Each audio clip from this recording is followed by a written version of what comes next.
Hey friends!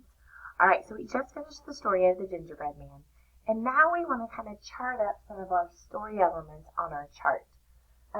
Because as we know, all good stories have these same story elements that they carry them through that makes up all of the different components of a book. So let's start with the gingerbread boy and talk about some of the characters that he found. Alright, so of course the first character that we see right here on the cover is we have the gingerbread boy. And again, I kind of put in that GB as a short, just little initial instead of writing out gingerbread.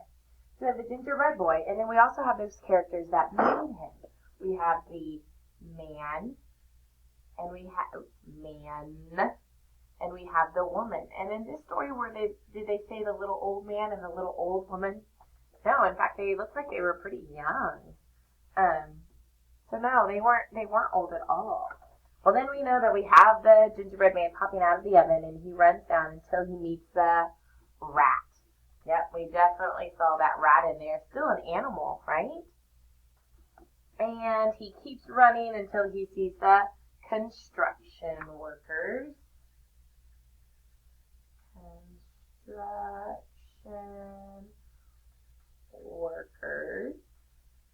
All right, and he keeps running and running until he goes down into the subway and he meets the musicians. All right.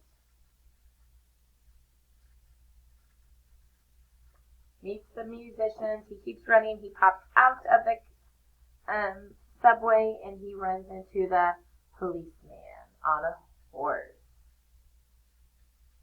Policeman, horse, and finally, who does this gingerbread man run into? The fox. Dun, dun, dun. All right, so on our final one, he meets the fox. Oh my goodness, when I look here, I see quite a few characters. I don't remember there being the same amount of characters on the last one. This one seems like there's a little bit more. All right, and so then we go into, and we have the setting.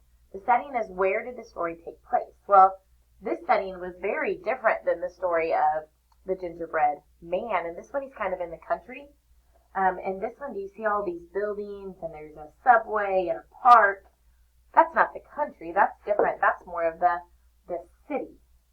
So in our setting of the gingerbread boy, he's in the city. And so I'm going to draw some tall buildings. So there were streets. So very different than the story of the gingerbread man. All right, so then we come to the problem. And what's the problem in the story? Oh, the gingerbread boy. The gingerbread boy is running away. Is that the same problem that we saw in the first story? Yeah, that's the same one. And then we have the ending. Well, we know that this ending is a little bit different. And the gingerbread boy, he still meets the fox. The fox eats the gingerbread boy, but he does it a little bit differently. In our first story, he did it by saying, I can't hear you. But in this story, he did it by saying, oh, there's this big lake up ahead. Oh my goodness.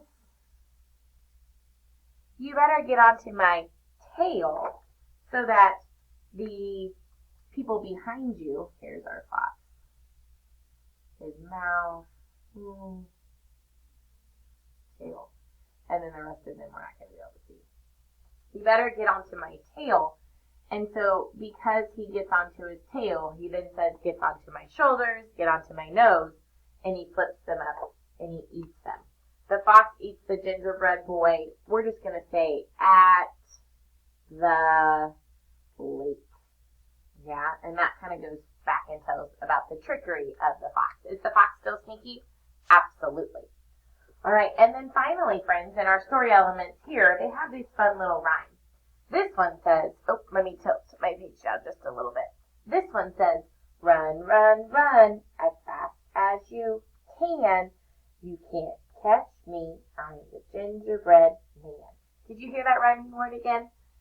Can and man. In this stanza, the two rhyming words are at the end of the second line and the last line.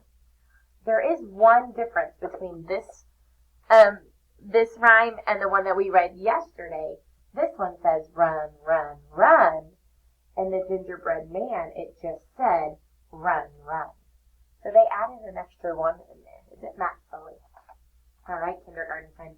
My question to you is, how are these stories the same? Pause and turn to your shoulder partner. Tell how these two stories, how are they the same? I would say they both are made up of gingerbread cookies.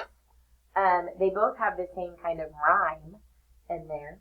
They both have the same problem of the gingerbread boy running away. And they both have a fox that's tricky. My next one to you is, if you thought of one of those, great. And if you thought of something different, fantastic. How are these stories different? Wow. Stop and turn to your neighbor. How are these two stories different? We have something, keep going. Well, I would absolutely say that the city and the country are very different settings. Some of the characters, a gingerbread cookie, but this one says a boy and this one says a man. There's a man and a woman, but this one they're old and this one they're not. This one has a lot of animals and this one has a lot of people. Oh, and then the ending, I would say, is the big difference. This one, the fox tricks the gingerbread man by saying, I can't hear you. And in this story, the fox tricks the gingerbread man by saying, oh, the lake is up ahead. Jump onto my shoulders and I'll carry you across. So I would say the ending is a big difference on them.